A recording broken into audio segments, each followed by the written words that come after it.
Hey guys, welcome back to the channel. I'm Jerry from Bigelow Woodcraft. Hopefully that air compressor isn't too annoying for you. Hopefully you can hear what I'm saying. If this is the first time stopping by, thanks for coming along. For all you subscribers, thanks for coming back. And so what we had on the mill today, what I did is I put a 7-foot, 18-inch white pine on. It was originally 14 foot, but I needed some special sizes, so I cut it down right down the middle at 7 foot. And so I ended up getting a good collection of 2x4s and a good collection. I needed some half-inch boards. So you have to stick around to the end to see how we did. There was a malfunction today. I don't think I showed it in the video, but one of the switches went out, actually my throttle switch. You know, I bought better switches this time, and that's the second time that throttle switch has gone out. So I still got to find a better switch. So I'm going to get this place cleaned up while you guys watch the video. We have a pretty nice white pine on here. It's only 7 feet long. I have the other half of it right over there. 18. It's a nice log. I think 18 and 18. I think I plugged it into the weight calculator. I believe it was 487 pounds for this log, and it was about 84 board feet in this 7-foot log. So we're going to mill this up. I need 2x4s, and I actually need a handful of half-inch boards. I have a 10-degree blade on there, Jerry's Ripper 37. It has one log on it, so I'm going to run it through this one. We should be good. I'm going to hit it with the wire brush. I see a little bit of dirt here. Most of the bark is off. So, add dirt on the end. Ooh, got it in my eye. Okay, it's popping out the end, so I'm not too worried about that. It's only where it goes in, so that looks good. So let's get this cut.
Sorry guys, lately I've been having microphone problems, and today's no different.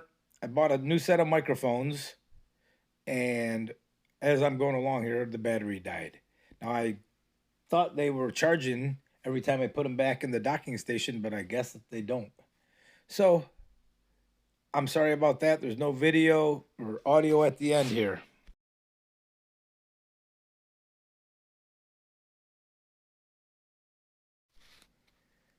So this is where this power feed and carriage up down power feed really shines, is when I don't have to get up. I can just sit here and go across, lift up, and go back and just repeat. Now I do remove these boards instead of using a tractor. I remove them by hand here, but this is exactly what I was looking for when I built this power feed.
So I ended up getting 16 2x4s.